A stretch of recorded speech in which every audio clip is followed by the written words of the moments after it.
नमस्कार. शंखनाद न्यूज चॅनलच्या इनसाइट अनालिसिस या कार्यक्रमात मी सुनील कोहीकर आपलं सगळ्यांचं स्वागत करतो.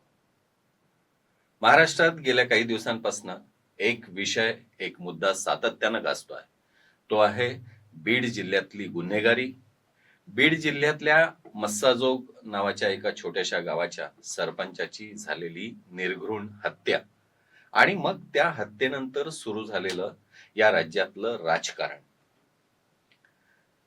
अनेक प्रश्न या हत्येच्या घटनेने निर्माण केले आहेत, उपस्थित केले आहेत. एकतर अशा प्रकारची घटना महाराष्ट्रासारख्या पुरोगामी म्हणवणाऱ्या राज्यात घडावी हे अत्यंत दुर्दैवी आहे. पण हत्या, ती घटना जितकी दुर्दैवी आहे तितकीच या प्रकरणामध्ये सुरू झालेलं जे राजकारण आहे तेही तितकंच घाणेरडं आणि अत्यंत दुर्दैवी आहे असं म्हटलं पाहिजे. एकूणच बीड जिल्ह्यामधलं जे चित्र महाराष्ट्राच्या समोर या घटनेनंतर उभं राहिलं आहे, ज्या गुन्हेगारीची तीव्रता या घटनेनंतर संपूर्ण महाराष्ट्र अनुभवतो आहे, ते बघितल्यानंतर एकूणच महाराष्ट्राचा बिहार झालेला आहे की काय असा प्रश्न पडावा, अशी परिस्थिती या बीड जिल्ह्यातल्या परिस्थितींनी निर्माण केली आहे.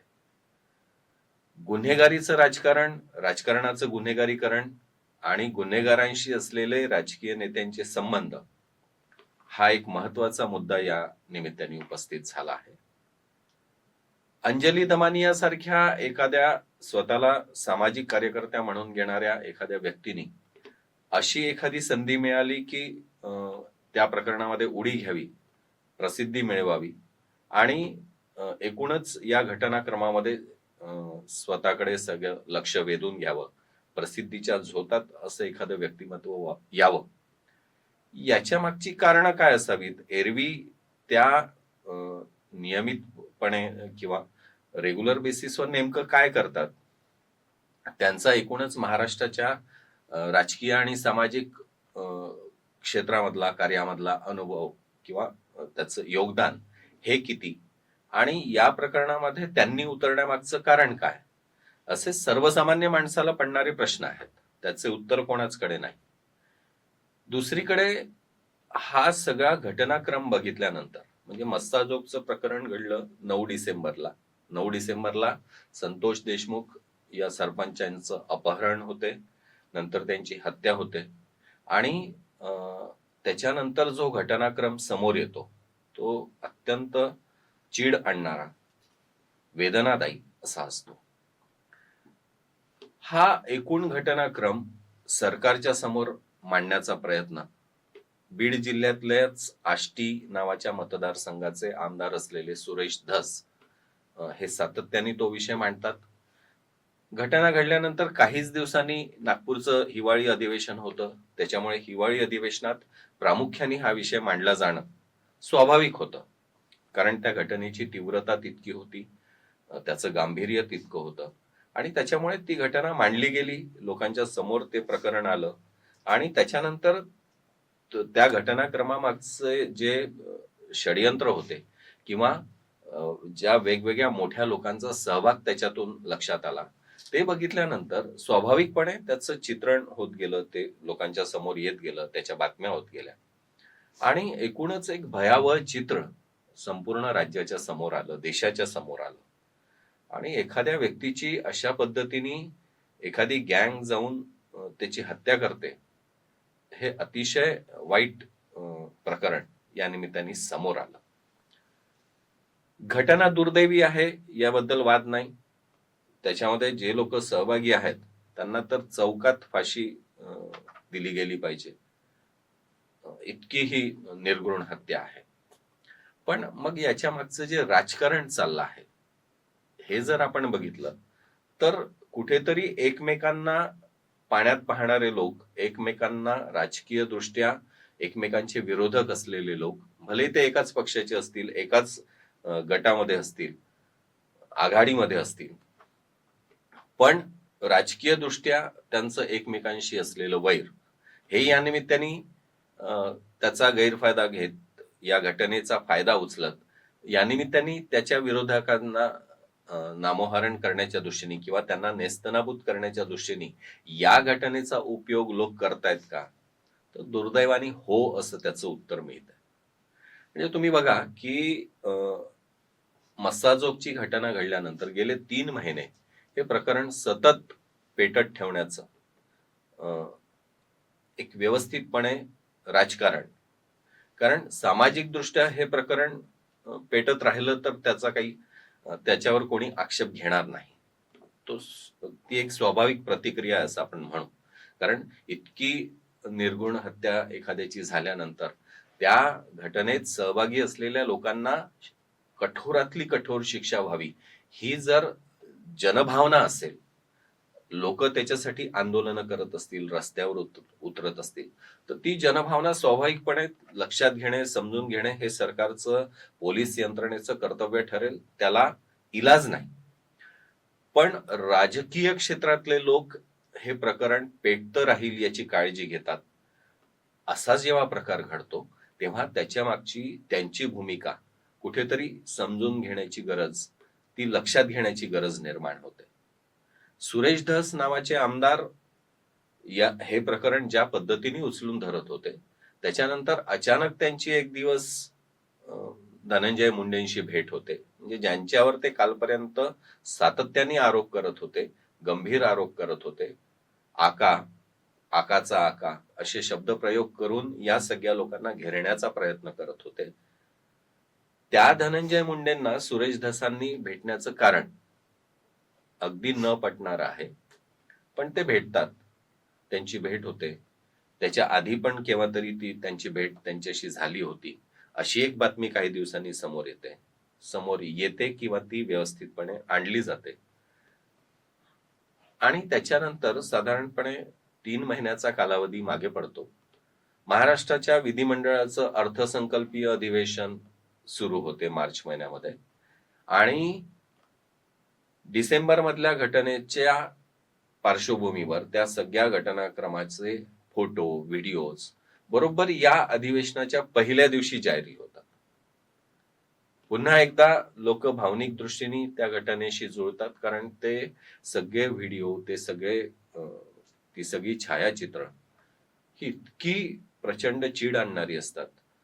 त्याच्या मागचा जो घटनाक्रम असतो त्याला संतोष देशमुखांना ज्या पद्धतीने मारलं गेलं, जी शस्त्र वापरली गेली, ज्या पद्धतीने हे मारेकरी वागले त्या संतोष भैयांशी, तो सगळा घटनाक्रम जो समजावून सांगितला गेला, तो बघितल्यानंतर कुठल्याही सर्वसामान्य माणसाच्या मनात संताप निर्माण होईल, कोणाच्याही धमन्यातलं रक्त सळसळायला लागेल, अशा पद्धतीची ही हत्या होती, याबद्दल वादच नाही.